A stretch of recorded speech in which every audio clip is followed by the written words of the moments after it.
அன்பு தமிழ் நெஞ்சங்களுக்கு வணக்கம். நாம் இன்று பார்க்க இருக்கக்கூடிய தலத்தின் பெயர் ஐயர்மலை. இது சுமார் 1300 வருடத்திற்கு முற்பட்ட பழமையான மலை கோயில். இதற்கு ரத்னகிரீஸ்வரர் மற்றும் வால்போக்கிநாதர் என்று வேறு பெயர்களும் உண்டு. இத்திருக்கோயில் தேவார பாடல் பெற்ற 274 தலங்களில் இது 64வது தலம். காவிரி தென்கரை தலங்களில் இது முதன்மையான தலமாக கருதப்படுகிறது. இத்தலத்தினுடைய முக்கியமான சிறப்பு என்னன்னு பார்த்தீங்கன்னா, காவேரி தீர்த்தம் தினமும் கால்நடையாகவே சுமார் 8 கிலோமீட்டர் தூரம் நடந்து எடுத்துக்கொண்டு வந்து இங்கே சுவாமிக்கு அபிஷேகம் செய்யப்படுகிறது. இந்த திருக்கோயிலினுடைய வரலாற்றை முழுவதுமாக திரு நாகராஜ் குருக்கள் அவர்கள் வாயிலாக இன்று நாம் முழுவதும் கேட்டு தெரிந்து கொள்ளலாம்.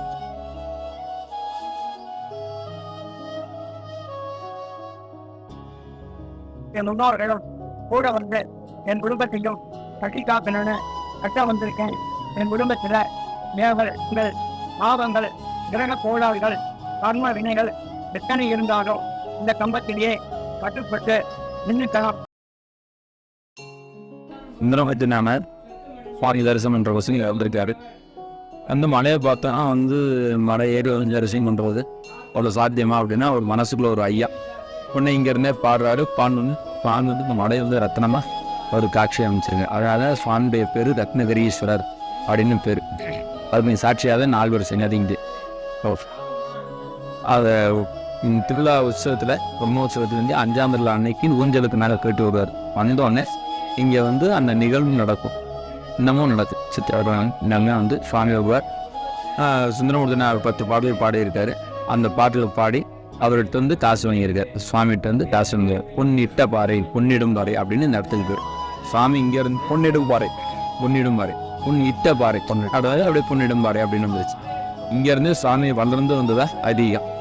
அதனால தான் சுவாமியுடைய பாதம் இங்கே இருக்குது. அந்த பாதத்தை சுந்தரமூர்த்தினால தரிசனம் பண்ணிட்டு வந்துருக்காரு.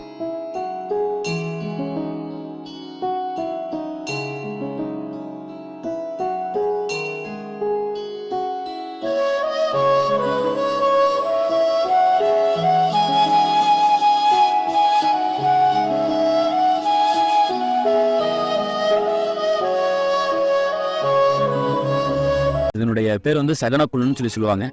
அந்த கிராமத்தில் 18 கிராமங்கள் உண்டு. ஐயர்மலை சுற்றி 18 கிராமங்கள் உண்டு. அந்த கிராமத்தில் எந்த திருவிழா நடக்கிறதாலும் காலையில் 6 மணிக்கெலாம் இங்கே வந்துடுவாங்க. உட்கார்ந்து பள்ளி சகனம் கொடுக்கணும். சகனம் கொடுத்தா மட்டும்தான் அந்த கோயிலில் திருவிழா நடத்துவாங்க. ஒரு வருஷம் திருவிழா நடக்கிறது இருக்குது. ஆனால் இங்கே சகனம் கொடுத்தாதான். 10 வருஷமும் கொடுக்காம இருந்திருக்கு. 6 மாதத்துலேயும் சகனம் கொடுத்துருக்கு. சகனம் கொடுத்தா உடனே திருவிழா அங்கே வச்சுருவாங்க. மேலே கிராமத்தில் ஐயர்மலைக்கும் திருவிழாவுக்கும் சம்மந்தம் கிடையாது. 18 கிராமத்துக்கு உண்டான திருவிழா நடக்கிறதுக்கு சாமி உத்தரவு கொடுக்குறாரு அப்படிங்கிறது ஒரு ஐதீகம். இங்கே ஊரே வந்துடுவாங்க. சுற்றி உட்காந்துப்பாங்க. ஒருத்தர் காதில் சகன சத்தம் கேட்டாலும் அங்கே திருவிழா ஏற்பாடு நடக்கும். அப்படி ஒரு பாரம்பரியமாக நடக்கும்.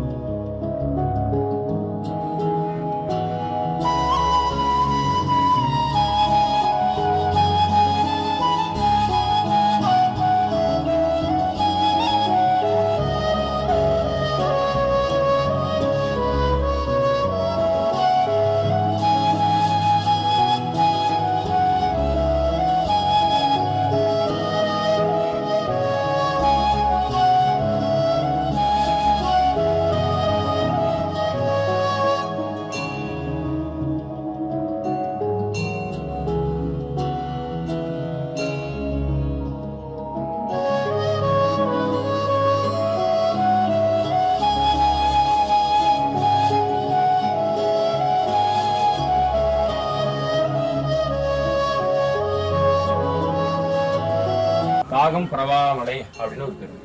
காகம் பரவாமலை என்ன காகம் அதுக்கு மேலே பறக்காது. இந்த படி இந்த அளவுக்கு மேலே காகம் மேலே பறக்காது. என்ன காரணம்னா அகத்திய முனிவர் தரிசனம் பண்ணுறக்கா சுவாமி தமிழ்நாட்டில் தீர்த்தமாக படத்தை கொண்டு வந்திருக்காரு. புராணங்கள் தான். காகம் தட்டி விட்டுருச்சு. இன்னும் சுவாமி அவருக்கு அகத்திய முனிவர் கோவம் வந்துருச்சு. இதுக்கு மேலே நீ பறக்காது, நான் கொண்டு வரேன், எனக்கே இவ்வளோ தொந்தரவு பண்ணுறேன், வரக்கூடிய மக்களுக்கு நீ என்ன கேர் பண்ண தொந்தரவு தான்.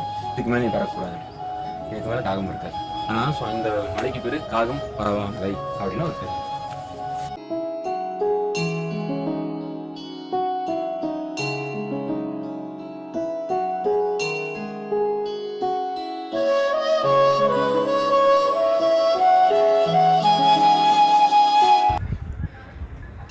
ஐயர் மலைன்னு பேர் உண்டு இல்லையா? ஆமாம். ஐயர் மலை, ஐவர் மலை. தங்கியிருந்தது ஐதீகம். அப்படியே மலைக்கு பின்பகுதியில் கொஞ்சம் பண்டம் தங்கியிருக்காங்க. இது வழியாக தான் பாதம் உண்டு, சில பாதம் உண்டு. இப்போ போகிறக்கடியில் அந்த பஞ்சபாண்டம் தங்கியிருந்தனால தான் இந்த ஊருக்கு பேர் ஐயர் மலை அப்படின்னு பேர் வந்தது. அவங்க தங்கியிருந்த இடத்துல இருந்து கீழே எல்லாத்தையும் பார்க்கலாம். நான் கீழே இருந்து பார்க்கும்போது இந்த இடம் தான் அப்படின்னு இங்கே பழக்கப்பட்ட ஆளுங்களை கரெக்டாக சொல்ல முடியாது. அந்த அளவுக்கு வடிவமைப்புகள் அங்கே அமைஞ்சிருக்கு.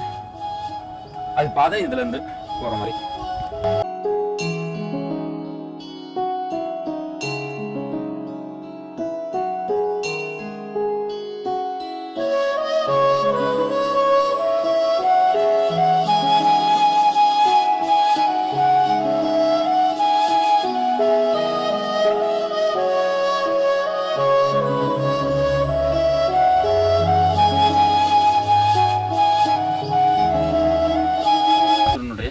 ஒவ்வொரு தினமும் தொந்தரவு ஜாஸ்தியாக இருக்குது அப்படின்னு சொல்லிட்டு சுவாமிகிட்ட முறையிட்டு நீங்கள் எங்களுக்கு வந்து ரட்சிக்கணும் அப்படின்னு சொல்லிட்டு சுவாமிகிட்ட பிரார்த்தனை பண்ணிக்கிறாங்க. கன்னிமார் பிரார்த்தனைக்கிறாங்க.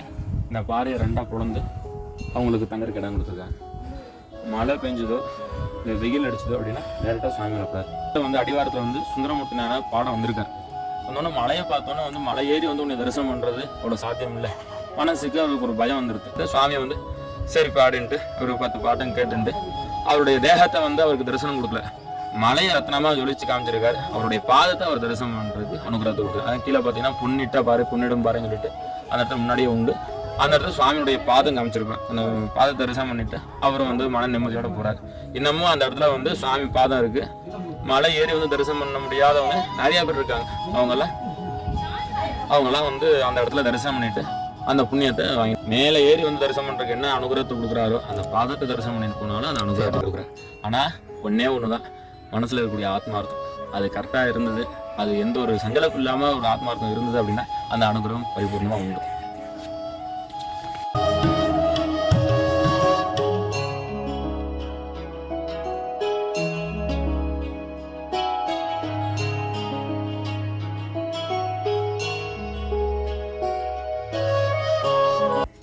இதுதான் என்ட்ரன்ஸ், கோயிலுடைய என்ட்ரன்ஸ். 8 பாறைகளை அனுசரித்து இந்த கோயிலுடைய அமைப்பு. 9 குன்னுல வசந்ததோறும் மாணிக்கமலை அப்படின்னு சொல்லுவாங்க. இந்த கோயிலுடைய அமைப்பு பார்த்தீங்கன்னா 8 பாறையில் அனுசரித்து கட்டியிருக்காங்க. அது பிரதானமாக இருக்கக்கூடிய பாறை தான் வந்து ரத்னகிரீஸ்வரர் சுயம்புமூர்த்தி. அதுதான் பிரதானமாக இருக்கு. 8ங்கிறது வந்து அஷ்டதிக் பாலர்கள் சொல்லுவாங்க. இந்திரன், அக்னி, யமன், வருணன், வருணன், வாயு, குபேரன், ஈசான்னு சொல்லக்கூடிய அந்த திக்குக்கு உண்டானது. அப்படியாக அந்த 8 பாறைகளை அந்த அஷ்டதிக் பாலர்களை அந்த இடத்துல இருக்கிறாங்க. பிரதானமாக இருக்கக்கூடிய மூர்த்தியாக ரத்னகிரீஸ்வரர். இது எல்லாமே சொருகு பாறை தான். இப்போ டெக்னாலஜி இப்போ வந்து தானே சொருகு பாறைங்கிற மாதிரி சொல்கிறாங்க. கல்லெல்லாம் வருது, எல்லாம் அப்படியே வந்துச்சு. சுவாமி வந்து மேற்கு பார்த்து சொன்னார், சுயம்புமூர்த்தி மேற்கு பார்த்து சொன்னார். நம்ம கிழக்கு போகணும், சுவாமி தரிசனம் பண்ணிட்டு மேற்கு வந்துடும். இப்படியாக அமைப்பு வந்து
ஐயனோட வந்து பிரம்மோற்சவம் சித்திரை மாதம் மிருகசீரிஷ நட்சத்திரத்தில் குடியேற்றம் பண்ணி ஹஸ்த நட்சத்திரத்தில் வந்து தேர் இழுப்பாங்க. இந்த 5ஆம் திருவிழா அன்னைக்கு சுவாமிக்கு கீழே வந்து திருவிழாம்சம் முடிஞ்சதுக்கப்புறம் அதுக்கப்புறம் சுவாமி சும்மாசுந்தர ரூபம் மேலே ஏறி இந்த இடத்துல ஊஞ்சல் நடக்கும். இங்கே ஊஞ்சல் நடந்து இங்கே பாசுரம் பாட்டு தட்டு பாடல் பாடி ஊஞ்சலுக்கு உண்டான பாட்டுகள்லாம் பாடி நாதேஸ்வரர் நாளை மேலத்து நாளை பாட்டியங்கள்லாம் வாசிச்சுட்டு அதுக்கப்புறம் இங்கேருந்து சுவாமி அழைச்சிட்டு போகிறதா ஐதீகம். இன்னமும் நடந்துட்டு இருக்கு. இரவு நேரத்தில் வந்து சரியா ஒரு 9 மணிலேருந்து 10:30 மணி வரைக்கும் இந்த உற்சவம் இங்கே நடக்கும். நம்மளுடைய வாழ்வாதாரத்தை வந்து எப்படி இருக்கணும் அப்படிங்கிறது இங்கே அந்த 10 பாட்டுலையுமே வந்து அதை பற்றி நிறைய பிரமா சொல்லியிருக்காரு சுவாமி. இதெல்லாம் நம்மளுக்கு தரிசனம் பண்ணணும். அந்த நாளில் வந்து தரிசனம் பண்ணிட்டு போகிறது குழந்தை இல்லாத தம்பதிகளுக்கு அவசியம் குழந்தை பாக்கியம் உருவாகும். அது சுவாமியுடைய திருவருள் அவசியம் நம்மளுக்கு கிடைக்கும். இந்த நேரத்தில் தரிசனம் பண்ணணும். அந்த உற்சவ காலத்தில் தரிசனம் பண்ணுறது ரொம்ப முக்கியம்.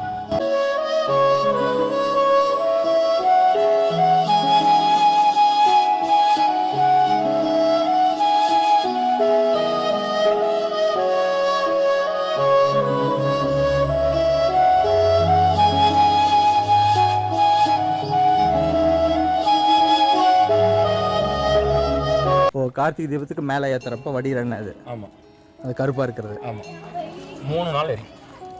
இந்த ஆலயத்தில் பொறுத்த வரைக்கும் எல்லாமே 3 தான். தேர் சுற்றி வந்தாலும் 3 நாள் சுற்றி வரும். எல்லா கோயிலுமே வந்து தேர் சுற்றி வருது ஒரே நாள் சுற்றி வரும். இந்த ஆலயத்தில் வந்து 3 நாள் சுற்றி வரும். இந்த தீபங்கள்ல 3 நாள் உண்டு.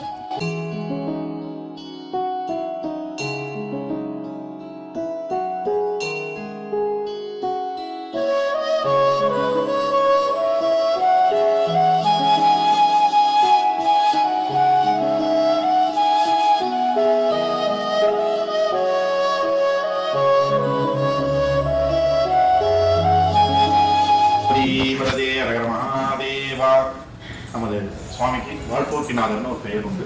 அந்த பெயர் வந்ததற்கு காரணமாக இந்த சுவாமி மேல மிகுந்த பக்தி கொண்ட ஒரு அரசருடைய பக்தியை எல்லாத்துக்கும் தெளிவுபடுத்தணுங்கிறக்காகவும் அவரோட பக்தியை எல்லாத்துக்கும் காமிக்கணுங்கிறக்காகவும் சுவாமிக்கு இங்க காவிரி தீர்த்தத்தினால அபிஷேகம் பண்ணணுங்கிறக்காக சுவாமி ஒரு திருவிளையாடல் நடத்துறாரு. பக்தியா இருக்கக்கூடிய ராஜாவுடைய கிரீடம் மறைச்சிடுறாரு. ராஜாவுக்கு வந்து கிரீடமும் செங்கோலும் இல்லை அப்படின்னா அந்த சபையில போய் உட்கார முடியாது. ராஜ சபையில போய் உட்கார முடியாது. இதை வெளியிலேயே சொல்ல முடியாது. ஏன்னா வந்து அந்த கிரீடமும் செங்கோலும் தான் ராஜாவுடைய அம்சம். அதை வந்து வெளியில காணணும்னு சொன்னாலும் அது வருத்தம். அதை ரொம்ப மன சங்கடப்பட்டு தான் பூஜை பண்ணக்கூடிய ஆத்மார்த்த மூர்த்தி கிட்ட போய் முறையிடுறாரு. சுவாமி இவ்வளவு காலங்கள்லாம் நான் பூஜை பண்ணிட்டு இருக்கோம், என்னோட பரம்பரைகளே ஆட்சி செஞ்சுட்டு இருக்காங்க, எந்த ஒரு இடையூறும் இது வரைக்கும் வந்ததில்லை. இப்படி ஒரு திடீர்னு ஒரு இடையூறு வந்திருக்கு, நான் செய்ததுல ஏதேனும் குறைகள் இருக்கா அப்படின்னு சுவாமி கிட்ட அவர் வந்து முறையிடுறப்ப சுவாமி வந்து அசரீதியா சொல்றாரு, ஐயர்மலைக்கு வா, அந்த கிரீடம் உனக்கு கிடைக்கும் அப்படின்னு சொன்னாரு. ராஜா தன் படைகளோட இங்க ஐயர்மலையை நோக்கி வர்றாரு. அப்படி வரப்ப சுவாமி வந்து ஒரு அந்தன சிவாச்சாரிய ரூபத்துல வந்து காட்சி கொடுக்குறாரு. இது மாதிரி வந்து உங்களுக்கு நீங்க தான் ஆரியராஜாவன், ஆமான்னு உங்களுக்கு ஒரு பொருள் கொடுக்க சொல்லியிருக்காரு. அதுக்கு முன்னாடி ஒரு சின்ன நிபந்தனையும் சொல்லியிருக்காரு. அவங்க என்ன அப்படின்னு கேட்டப்ப சுவாமி வந்து ஒரு கொப்பரையை காமிச்சு அந்த சாமியா அந்த அந்தனர் வந்து காமிக்கிறாரு. ஒரு கொப்பரையை காமிச்சு இதை நிறைய காவேரி ஜலம் கொண்டு வந்து நிரப்பணும், அதுக்கப்புறம் அந்த நிறஞ்சோன்னா உங்களுக்கு அந்த கிரீடத்தை சொல்லிட்டாரு. ராஜாவுக்கு ரொம்ப ஏளனமா போச்சு. என்னடா அது இவ்வளவு பெரிய ராஜாவனமா இருக்கும், ஒரு பெரிய கோயில் கட்டணும், உள்ள தங்க ஆபரணங்கள் செய்யணும் அப்படின்னு சொல்லியிருந்தா கூட பரவாயில்ல, சின்ன கொப்பரையில தண்ணி கொண்டு ஊற்றணுமே அப்படின்னு சொல்லி நம்ம தகுதிக்கு கம்மியா சொல்லியிருக்காரு அப்படின்னு ரொம்ப இதுல நினைச்சிட்டு படை வீரர்களை கொண்டு வந்து தீர்த்தம் கொண்டு வந்து ஊற்ற சொல்றாரு. அப்படி கொண்டு வந்து ஊத்துறப்ப அது நிறையவே இல்லை. 2 பேர் 4 பேர் ஆகிறாங்க, 4 பேர் 50 பேர் ஆகிறாங்க. அப்படியே நிறைய பேர் கொண்டு வந்து ஊற்றியும் நிறையவே இல்லை. எல்லாரும் வந்து ராஜாட்ட முறையிடுறப்ப ராஜாவும் சரி நானே வரேன் அப்படின்னு சொல்லி அவரும் கொண்டு வந்து அந்த தீர்த்தை கொண்டு வந்து ஊத்துறாங்க. ராஜா படைகள்னா உங்களுக்கே தெரியும் எத்தனை படை வீரர்கள் இருப்பாங்கன்னு. அத்தனை பேர் கொண்டு வந்து ஊற்றியும் நிறையவே இல்லை. அப்படியே ரொம்ப மன வேதனையில ராஜாவும் கொண்டு வந்து ஊற்றியும் நிறையலன்னு ரொம்ப வருத்தத்தில் உட்கார்ந்துருக்கப்ப அந்த சுவாமியை வந்து அவருக்கு ராஜாவுக்கு உணர்த்தணுங்கிறதுக்காக அவர் முதல்ல நினைச்சார் அல்லவா, இந்த மாதிரி வந்து நம்ம சின்ன கொப்பரையை ரொப்ப முடியல அப்படிங்கிறது, அதை வந்து இந்த இடத்துல சுவாமி வந்து உணர்த்துறாரு. இவ்வளவு பெரிய ராஜாவா இருக்கு, சின்ன கொப்பரையை கூட உன்னால ரொப்ப முடியலையே அப்படின்னு சொல்லி ஏன்னா சொன்னோன்னா ராஜாவுக்கு கோவம் வந்து தான் உடைவாறு எடுத்து அந்த அந்தனரை வெட்டிடுறாரு. அந்த அந்தனர் வந்து சுவாமியில ஐக்கியமாகிறார். அதுக்கப்புறம் ராஜா வந்து அந்த புரிதல் வருது, நம்ம சுவாமியை தான் நம்ம இது பண்ணிட்டோம், இனி நம்ம உயிர் வாழ்றதுல அர்த்தம் இல்லைன்னு தன்னை மாற்றிக்கொள்ள போறப்ப சுவாமி வந்து தடுத்தால் கொண்டு உன்னோட ஆட்சி காலம் முடிஞ்சது, நீ சேவை செய்ய வேண்டிய காலம், அதனாலதான் உன்னை இப்படி ஆட்கொண்டேன்னு சொல்றாரு. இருந்தாலும் ராஜாவுக்கு நான் செய்த பாவம், நான் ராஜாவா இருந்தாலுமே யாரையுமே நம்ம இது பண்ணக்கூடாது, அப்படி இருந்து உங்களையே வெட்டிட்டேன், அந்த பாவத்தை போக்குறதுக்காக உங்களை பூஜை பண்ணி அந்த பாவத்தை போக்கிக்கிறேன்னு சொன்னார். ராஜாவால் பூஜித்ததால் ராஜலிங்கமூர்த்தின்னு ஒரு பேரும், வாளால் போக்கப்பட்டனால் வாழ்போக்கிநாதர்னு ஒரு பேரும் சுவாமிக்கு நம்ம ராஜலிங்கமூர்த்திக்கு ஒரு நாள் பேர்.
குலதெய்வம் தெரியாதவர்கள் ரத்னகிரீஸ்வரரை தங்கள் குலதெய்வமாக வழிபடலாம்.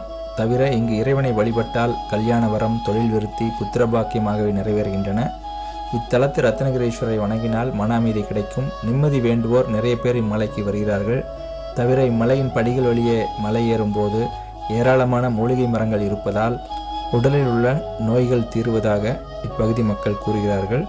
இந்த பிரச்சனைகள் உள்ளவர்கள் அடிக்கடி வந்து வழிபட்டால் கூடிய விரைவில் குணமடைவது கண்கூடாக நடந்து வரும் அதிசயமான உண்மை. இயற்கை எழில் சூழ்ந்த காட்சியுடன் விளங்கும் இம்மலை மேருமலையின் ஒரு சிகரம். ஜோதிலிங்க வடிவமான மலை கொழுந்தீஸ்வரராக எழுந்தருளியுள்ள சுயம்புமூர்த்தியை வழிபட்டு பயன்பெறுமாறு அன்புடன் வேண்டுகிறோம். இக்காணொலியை பற்றிய தங்களுடைய கருத்துக்களை தெரிவிக்கவும். நன்றி.